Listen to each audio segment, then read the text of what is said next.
Et on commence avec vous, Alice. C'est la saison des asperges.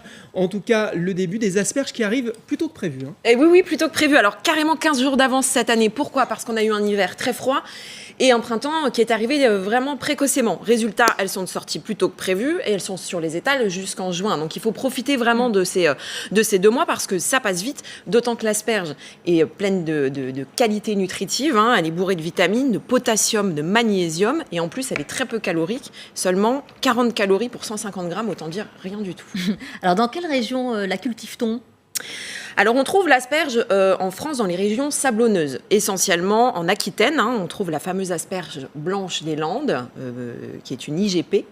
Également en Languedoc-Roussillon, dans le Luberon, Midi-Pyrénées. Et puis sinon en Alsace et dans le Val-de-Loire. Donc ça, c'est en France. Et puis sinon, en Europe, le principal pays producteur, c'est l'Allemagne, qui arrive devant l'Espagne et l'Italie. Il y a plusieurs variétés, la blanche, la verte, la violette, c'est ça ? Exactement. Alors, on les connaît. On a effectivement 3 types d'asperges. Elle peut être blanche, elle peut être violette ou verte.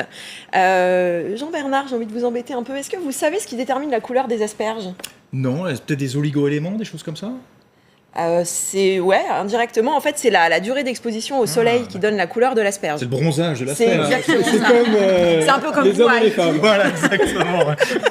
Alors, en fait, l'asperge blanche, elle ne voit jamais le jour. C'est-à-dire qu'il faut l'accueillir avant même qu'elle sorte de terre. Voilà. D'accord. Elle est protégée, du coup, elle ne prend pas du tout le soleil. La verte, en revanche, est complètement l'inverse. Il faut la laisser sortir, émerger complètement de terre, de manière à ce qu'elle prenne cette belle couleur verte qui lui est donnée par la lumière et donc qui déclenche la chlorophylle. Alors, le goût amer peut être plus ou moins prononcé en fonction de la couleur. La blanche, c'est, on va dire, la plus douce, et puis la verte, c'est la plus fruitée, celle qui a un goût le plus prononcé. Alors, comment les choisir justement ?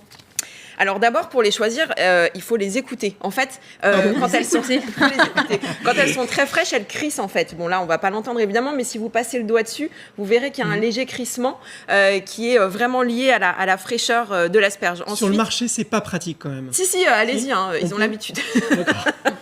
Ensuite, alors là, écoutez bien les garçons, pour qu'une asperge soit de qualité, il faut qu'elle soit droite, ferme, avec la pointe bien serrée. C'est très important. Je note. Notez bien. Ça, c'est vraiment gage de fermeté. Et puis, il faut faire attention à ce que le pied ne soit pas sec, parce que sinon, ça veut dire qu'elle a perdu de son eau, et dans ces cas-là, elle va être sèche et filandreuse. Donc, un petit truc. Voilà, exactement. Il faut les consommer très rapidement. Le jour même, c'est idéal. Et puis sinon, si on les garde dans le bac à légumes, enroulés idéalement dans un linge humide, et puis là, on peut les garder à peu près 3 jours. D'accord. On les prépare comment ? Alors, le plus pratique, c'est la verte, parce qu'elle ne s'épluche pas. La verte, en fait, il suffit de couper le talon à peu près sur 2-3 cm. Ça retire la partie filandreuse. On les cuit dans l'eau bouillante salée à peu près 5 minutes. Si on veut les garder croquantes, c'est meilleur. Donc on enlève juste le pied, c'est tout ? Vous coupez juste le pied, et puis ça suffit.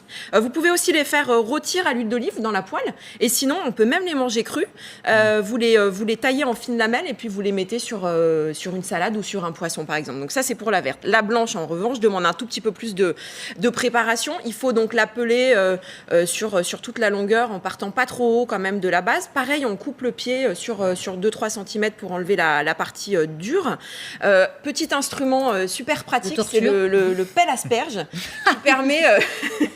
Ça existe donc. Je ne savais pas que ça existait. Moi, je suis le équipée, pelle je suis asperge. passionnée d'asperges, c'est ma passion. Donc voilà, j'ai C'est vrai tout le matos. Ah ouais. Et du coup, en fait, vous partez du haut et vous allez jusqu'en bas. Et ça permet de ne pas altérer la chair de l'asperge. Et puis en même temps, on retire juste ce qu'il faut de peau, de partie filandreuse. Donc pelle à asperge blanche, ça ne sert pas pour la verte.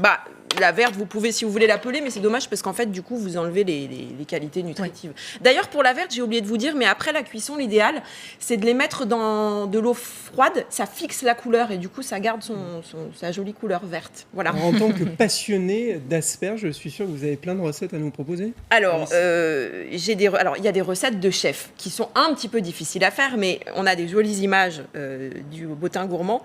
Donc, je vais en citer 2. On a une recette d'Anne-Sophie Pic qui est œufs de poule et asperges vertes à l'anis vert, crémeux et croquant d'asperges.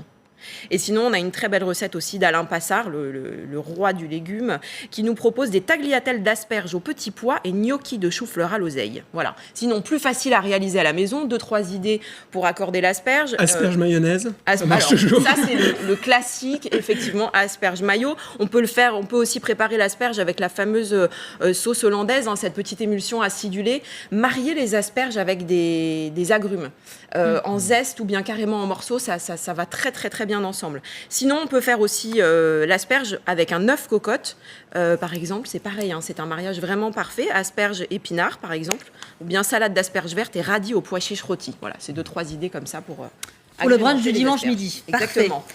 On les accorde avec quel vin? Alors du blanc surtout, parce que l'asperge ne tolère pas les tanins du rouge, ça va pas du tout ensemble. Donc on reste sur le blanc. On peut aller par exemple dans les régions où pousse l'asperge finalement. Alors on peut partir dans la Loire, hein, on peut déguster l'asperge avec un Vouvray demi-sec.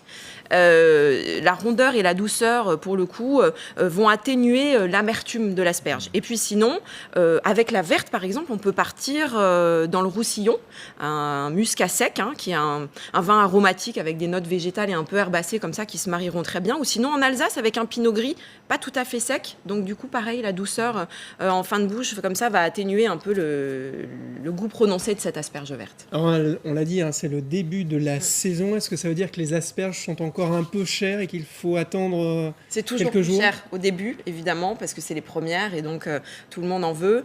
Là, on est à peu près... alors ça varie beaucoup en fonction des endroits, hein, des lieux, si on va sur le marché ou en grande surface, mais globalement, ça tourne entre 7 et 15 euros le kilo. Oui. Évidemment, le prix va baisser au fur et à mesure que la production va augmenter. Donc on attend un tout petit peu, sauf si on est vraiment passionné comme vous d'asperges. Exactement. Très bien. Merci beaucoup, Alice.